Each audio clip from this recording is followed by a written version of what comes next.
Are you looking for hard-hitting barbecue flavors that doesn't take all day to make? Well, this is the game-changing method that just might be for you. We're talking hot and fast ribs. You with it? Let's get it.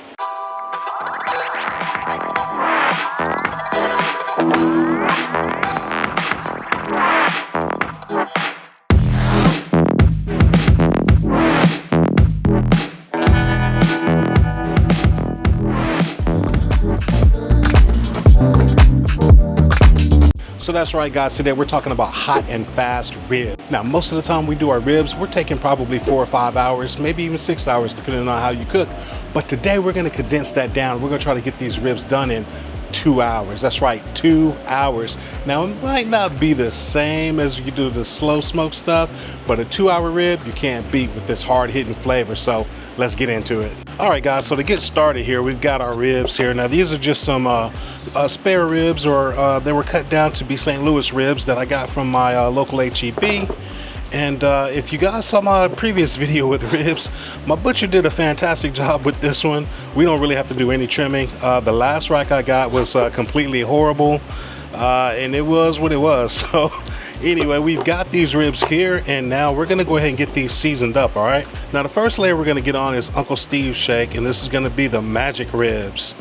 And so we're gonna get a good dosing of magic ribs put all over the top side of these ribs here. All right, we're gonna go pretty liberal with it. All right, and we're gonna pat that in. All right, our second layer is gonna be, again, Uncle Steve's shake. And this is gonna be the smoke bomb. This one really does have a great smoky flavor to it. I'm not gonna go super heavy with it, but we're just gonna give a complimenting dose of a smoke bomb right over top of it. All right, and again, we're gonna pat that in.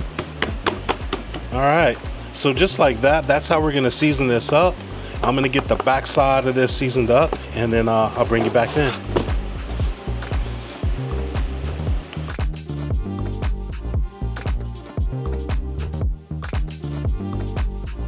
All right, guys, so just like that, we got our ribs all seasoned up with our Uncle Steve shakes, and they're gonna hang out here on the board and just kind of absorb some of those flavors while we get the grill lit up. Now today, we're gonna be using our Weber Kettle, and to be exact, we're gonna use the Stealth Weber Kettle, and we're gonna fire it up with harder charcoal. We're gonna use the briquettes today. We're gonna use the harder charcoal fire starters to get our charcoal chimney lit up, and then we're also gonna be using some hickory wood to give us a little flavor. We got it all put into our Slow N Sear, so we have our concentrated heat. And because we're going hot and fast, we're not even gonna put any water into the water trough. We're gonna let this grill get nice and hot for us today so we can get these ribs done fast. So tell you what, you understand how we got the grill set up, so let's get these ribs on. All right, so we've got our beautiful looking rib rack here.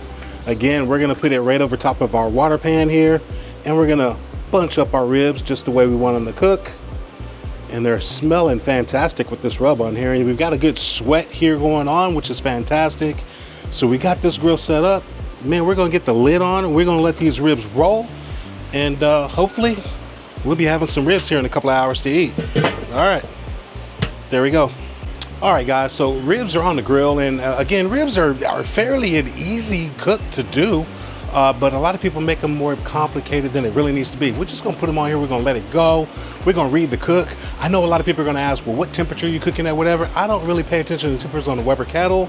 The Weber Kettle is a tried and true vessel that's been around forever and a day, and it's just a perfect cooking vessel. So I pretty much read my cook. I'll look at my ribs, we'll do checkpoints and kind of look at it and see what's going on. And if the ribs are cooking too fast, I'll slow it down, i.e., take the temperature down. If it's cooking too slow, I'll raise the temperature. And that's just the way that I roll when I cook on my Weber Kettle. But for you guys out there that are looking at, you know, hey, I need to know a temperature, I would probably say somewhere in the 300 to 325 degree range is probably what you're gonna be shooting for hot and fast ribs. My typical temperature is about 275 degrees when I'm just smoking ribs. But again, we're rolling a lot hotter today. We're gonna try to get these ribs done here in a couple of hours. And hey, that's the game plan for this cook. All right, guys, we're about 30 minutes into this cook, and we're gonna do a checkpoint here. All right, as you can see, the ribs are looking really good. What I'm looking for here is just to see if anything is cooking too fast here or even cooking too slow. And actually, it's looking pretty good here. So I'm just kind of looking all over the rib. Again, just to see how fast it's cooking or how slow it's cooking. And I think this is coming along pretty good. So we're gonna put the lid back on. We're gonna just let it keep going, and I'll bring you back in a bit. All right, guys, so we just did our checkpoint here at the 30-minute mark, and if your ribs are cooking too fast, obviously you'll maybe want to slow it down, or you can use a spritz. A spritz will actually keep your ribs hydrated. I don't feel like we needed a spritz at this point, which is why I didn't use one yet. But if the surface of your ribs is looking pretty dry, you might want to use a spritz. I usually use apple cider vinegar and apple juice, 50-50 mix of that. Spray it just to cover the surface of your ribs, keep them hydrated. And a bonus is that smoke is attracted to that moisture, so you may even pull even more smoke flavor into your ribs. But hydrate those ribs, keep them hydrated through the cook, keep it rolling along, and hot and fast ribs will be coming right up at you. All right, guys, so we just hit the 50-minute mark. So again, we're just short of an hour here. Taking a look here, and I can see that man, we are starting to come together here. The surface is drying up just a little bit, so I am going to spritz now with this spritz that I explained to you guys about a little while ago. All right, so we got it spritzed up here. We're just getting that moisture onto the surface of these ribs.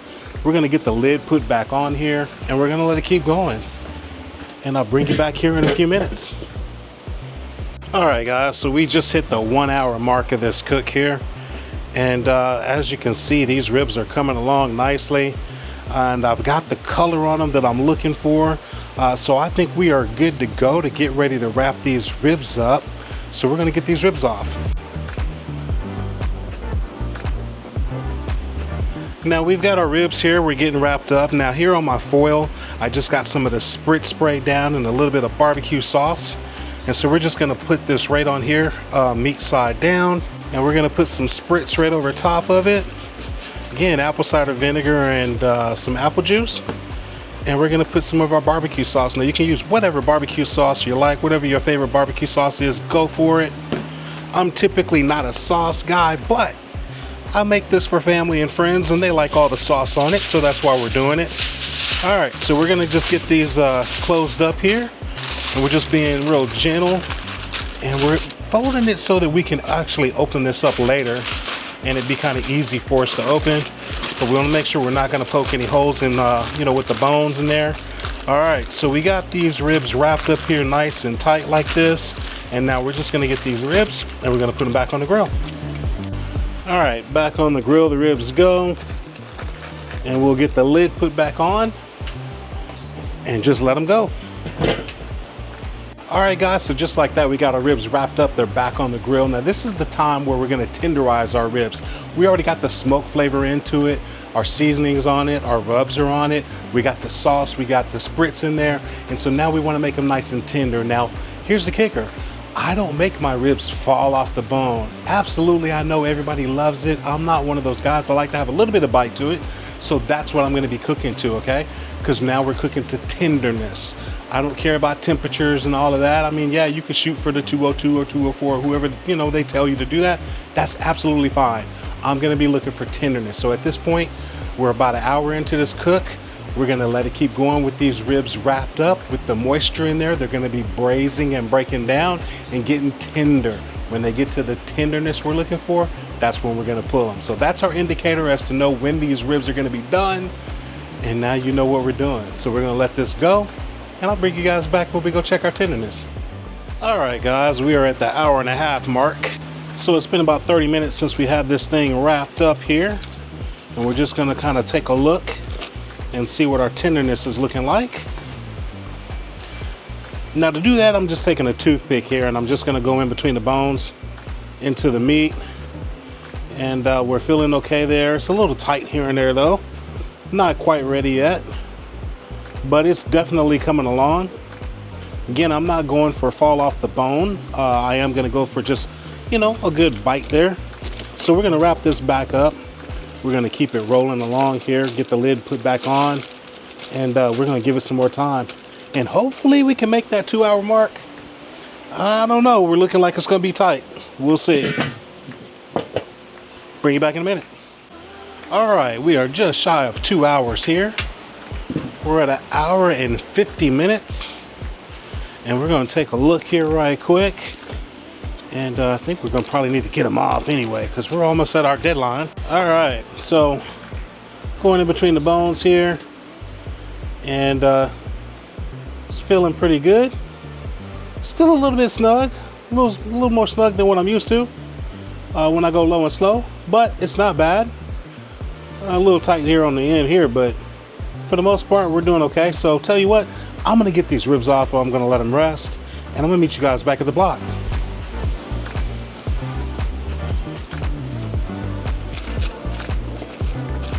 All right, guys, I know I said I was gonna meet you back at the block, but I've decided my ribs are really wet, and I want to dry them out just a little bit. So I'm gonna get them over the coals here, just for a couple of minutes, to try and help kind of caramelize a little bit of the sauce that's on there from us having it in there where it was wrapped up. So I'm just gonna put this on here for a minute or two, and yeah, then we're gonna get these things off, and we're gonna see how we did. So just kind of being gentle with them, and just dry them up just a little bit there. Again, it's not going to take very long for this at all, and we'll get these right back off and get them back onto the block and let them rest up. All right. All right, so there we go. All right, gang, we are back at the block, and we've got our ribs here. Now, they've rested for about 10 minutes or so. So 2 hours. Did we get this done in 2 hours? I'm gonna say now we missed our deadline by a few minutes here. I wanna say probably about 12 minutes over. We went ahead and pulled it off, and I had to put it on the grill a little bit just to kind of caramelize it, dry it up a little bit, and then give it some rest time. But here we are, nonetheless here. We're about 2.5 hours right now, including our total rest time, and we've got our ribs here on the block, so let's take a look. All right, so here we've got our ribs. Now, I did go ahead and sprinkle just a little bit of our magic ribs and our smoke bomb over top, so that's why you may see some of the granules here, because I did sprinkle some on here. But we've got our ribs here, and they're not too bad, you know, for a hot and fast rib. So man, I'm not going to keep talking about it. You know, let's cut some of these ribs here right quick. The insects are trying to get over here and trying to get some of this, and I'm not trying to give them any. Turn this back over like this. All right. Now, here is one of our ribs, guys. This is what it's looking like. And it feels pretty good. It smells fantastic. That's what that rub is looking like on there from this hot and fast cook. And these ribs, even though they've rested, they are still pretty hot. But yeah, let's go ahead and take a bite of these. All right, cheers. See just how tender these are going to be. Oh yeah, oh yeah. Hopefully you guys are getting a good look at that. All right, so as you can see, we hit our goal of making these ribs tender the way we wanted them. We got an excellent bite through. They're not fall off the bone. They're good bite through, which is what I always look for when I make my ribs. So I'm gonna call this cook a success. Guys, you may wanna try that.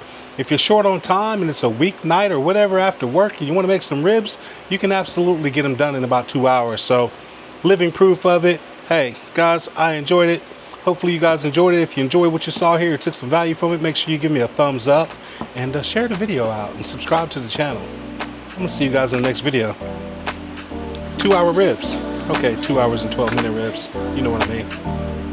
Peace.